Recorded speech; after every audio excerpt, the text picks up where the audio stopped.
আসসালামু আলাইকুম রহমতুল্লাহি অবরকাতুহ। সম্মানিত দর্শক, বাংলাদেশের ডি ফ্যাক্টো সরকার প্রধান ডক্টর পিনাকি ভট্টাচার্য ফ্রান্স প্রবাসী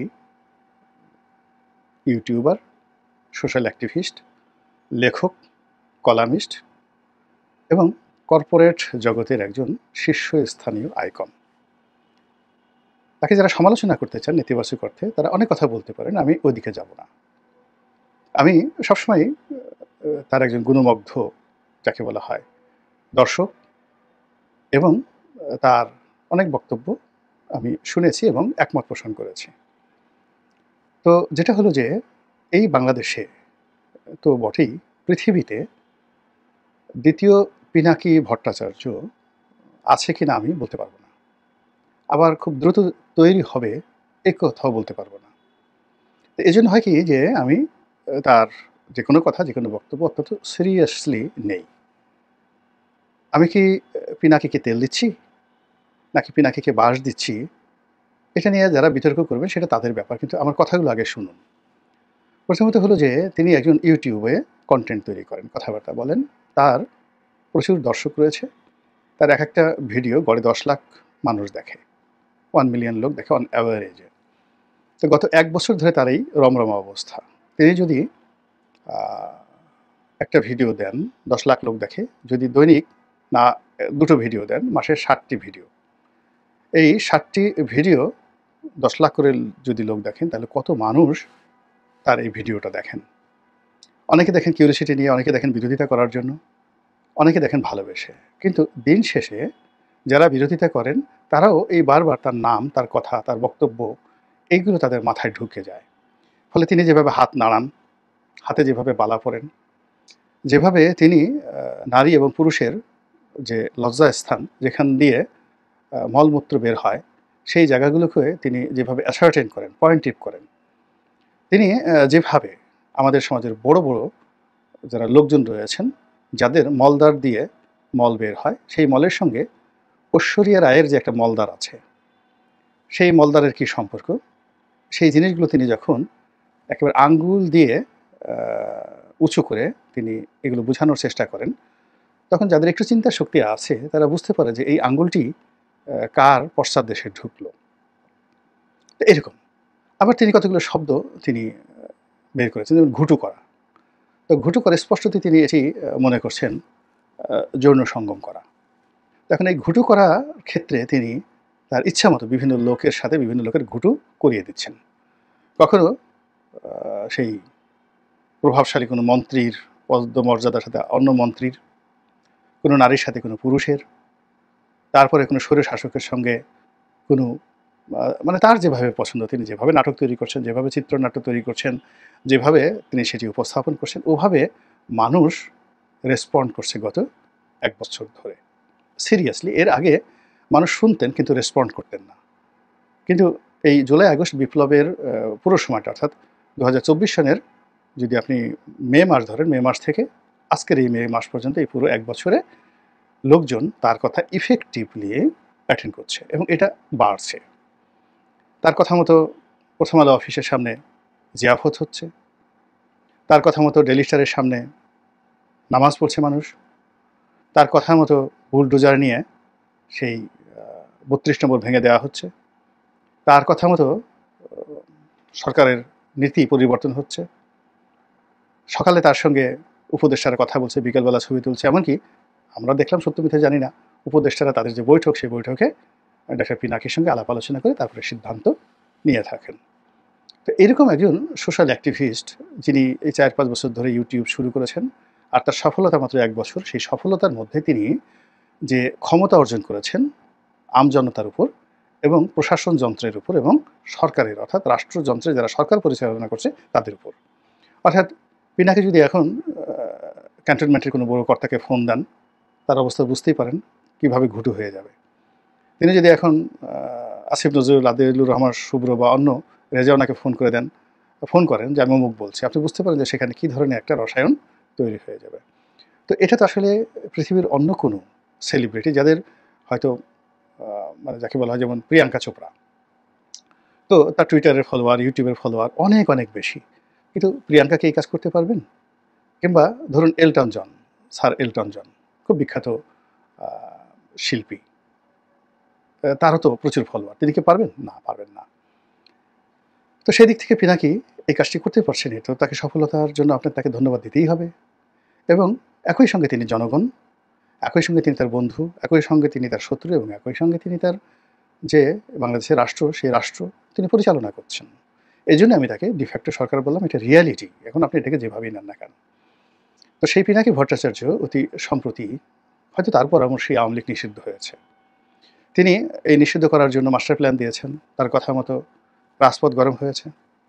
আবার তার কথা মতোই সিটি কর্পোরেশন সেখানে পানির জন্য, মানে তাদেরকে ঠান্ডা করার জন্য সেখানে পানির যে ফোয়ারা এটা পাঠিয়েছেন। এটা ডক্টর ইউনূসের কথায় যায়নি।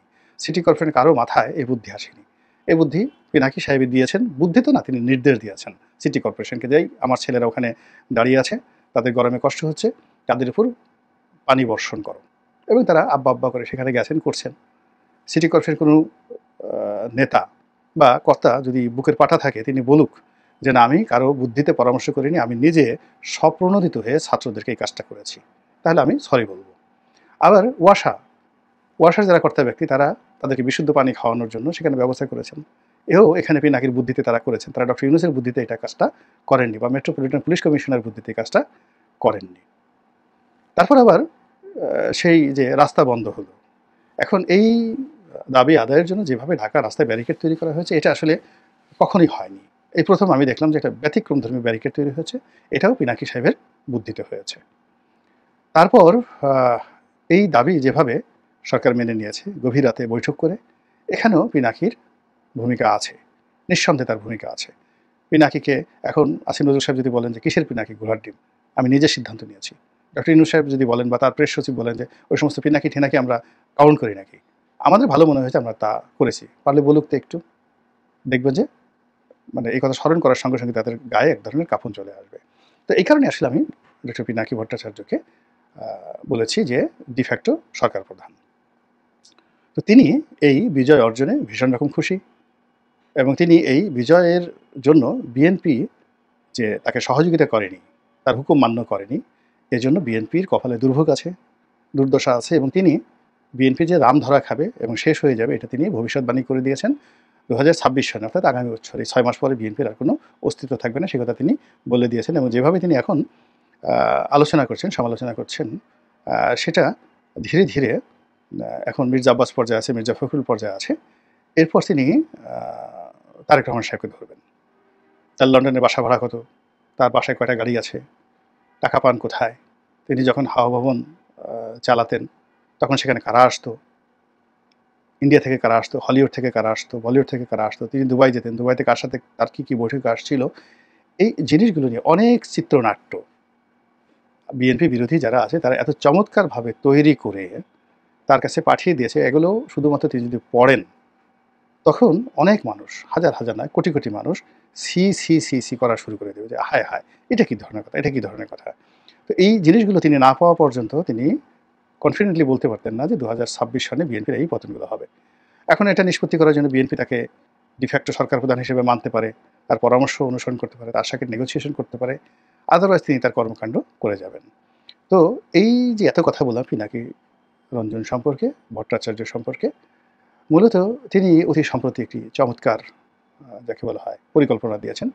প্রথম আলোর সামনে গরু জবাই করে তিনি যে জিয়াফতের আয়োজন করতে চেয়েছিলেন, ওটা আংশিক সফল হয়েছে, পুরোপুরি সফল হয়নি। এই জন্য তার মনে অনেক দুঃখ। কিন্তু শাহবাগে তার যে বিজয়টা, এই বিজয়টা একেবারে শতভাগ। তো তিনি সেখানে জিয়াফতের ডাক দিয়েছেন যে এই জিয়াফতটা করতে হবে। তো তিনি এটাকে ওই 32 নম্বর ভাঙার যে উৎসাহ, ওটাকে এখানে সেলিব্রেট করতে চাচ্ছেন এই বিজয়ের সঙ্গে। এর কারণ হলো তখন 32 নম্বর ভাঙার পর সেখানে মিউজিক বেজেছিল, নেচেছিল, গিয়েছিল, কিন্তু গরু জবাই হয়নি সেখানে। তো ওই বিজয়টাকে আরও যাকে বলা হয় গ্লোরিফাই করার জন্য তিনি এই শাহবাগে জিয়াফত দেবেন। তো আমাদের দেশে জিয়াফত সাধারণত হয় কেউ মারা গেলে। তো এখানে যেহেতু আওয়ামী লীগ মারা গিয়েছে, এই জন্য সেই আনন্দ উপভোগ করার জন্য তিনি জিয়াফত দিবেন। সেখানে গান বাজবে, আর কোন গান বাজবে সেটাও তিনি বলে দিয়েছেন, চাকবুম চাকবুম চাঁদনি রাতে, এই যে একটা গান আছে বাংলাতে, খুব নামকরা একটা গান, এই গানটা। এখন এই গানটা বাজবে, গরু জবাই হবে। আর এখানে যারা আন্দোলন লড়াই করেছে তাদের একটা বিরাট অংশ আমি দেখলাম দাড়ি আছে, টুপিধারী, ইসলামপন্থী, তৌহিদি জনতা, তার সঙ্গে সঙ্গে ছাত্র জনতা তো আছে। এবং এখানে ডক্টর পিনাকির হুকুমে যে কাজটা হয়েছে, এই প্রথম শাহবাগীর যারা অরিজিনাল প্রতিভু নারী, স্মার্ট, ওড়না পরেন না, মাথায় ঘোমটা দেন না, হিজাব পরেন না, এরকম নারী, অসংখ্য নারী, তারা তাদের সঙ্গে সঙ্গে শাহবাগী ক্যারেক্টারিস্টিক্সের ছেলে, পিনাকির আদর্শের ছেলে, তার সঙ্গে যারা এই যে হুজুর যারা আছেন, কওমি জনতা যারা আছেন, মাদ্রাসা ছাত্র আছেন, তারা একেবারে যুগপৎভাবে নারী পুরুষ ঘেঁষাঘেঁষি করে যেভাবে কিয়ামতের ময়দানে সব একত্র থাকবে এবং কেউ কারো দিকে তাকানোর সুযোগ থাকবে না, ঠিক ওইভাবে তারা এই আন্দোলন করেছেন, স্লোগান দিয়েছেন, নারী স্লোগান দিয়েছে, পুরুষেরা লাফিয়ে লাফিয়ে সেই স্লোগান বাস্তবায়ন করেছে। তো এখন যেখানে যে জিয়াফত হবে, সেই জিয়াফতে গো জবাই হবে এবং সেখানে সেই গোমাংস খেয়ে, পোলাও খেয়ে, কুরমা খেয়ে মানুষ এই চাকগুম চাকগুম নাচানাচি করবে। এটা উনি বলে দিয়েছেন এবং এর জন্য যত খরচ হয় উনি সেটা দিবেন। তো এর মধ্যে সমস্যা কিছু দেখছি না, কিন্তু সমস্যা আমার কাছে একটা জিনিস মনে হচ্ছে যে বাংলাদেশে তো সবাই মুসলমান না, সবাই গরু খান না। এখানে হিন্দুরা যাবেন, এখন জামায়াত ইসলামী তো তাদের হিন্দু সমর্থক যারা আছেন তাদেরকে নিচ্ছেন। তো সেক্ষেত্রে হিন্দুদের জন্য তো ছাগলের আয়োজন করতে হবে অথবা পাঁঠার আয়োজন করতে হবে। অনেক হিন্দু ছাগল খান না, তারা পাঁঠা খান। আবার অনেক হিন্দু পাঁঠা খান না, তারা ছাগল বা খাসি খান। মহিলা ছাগল তারা, মানে লেডি খাসি বা লেডি ছাগল তারা খান না, তারা সেই পুরুষ ছাগল খান। আর কিছু যারা রয়েছে, যারা তেজি হিন্দু, গায়ে জোশ আছে, তারা পাঁঠা খান। আবার তারা এগুলো যে জবাই করেন, এগুলো ঠিক ইসলামিক আদায় এই জবাই হবে না, এটা অনেকটা বলিদান, তারা যেভাবে পাঁঠা বলি দেয়। তো এরকম আমার কাছে মনে হয়েছে যে শাহবাগের দুটো জায়গাতে, একটা জায়গাতে পাঁঠা যারা খাবেন তাদের জন্য আলাদা একটা ডেক তৈরি হবে, মঞ্চ তৈরি হবে। যারা ছাগল খাবেন তাদের জন্য আলাদা, আর যারা গরু খাবেন তাদের জন্য আলাদা করে ৩টি পয়েন্টে যদি এরকম চাকবুম চাকবুম চলে, তাহলে আমি মনে করি যে একটা নতুন ইতিহাস তৈরি হবে। পিনাকির যারা ভক্ত তাদের জন্য এটা বিরাট সুসংবাদ, আর পিনাকির যারা শত্রু তাদের জন্য এটা একটা বিরাট আতঙ্ক তৈরি করে বাংলাদেশের ইতিহাসে একটা নতুন অধ্যায় লিখিত হবে বলে আমি মনে করছি। আল্লাহ আমাদের সবাইকে হেদায়েত দান করুন, হেফাজত করুন। আসসালামু আলাইকুম ওয়া রাহমাতুল্লাহি ওয়া বারাকাতুহু।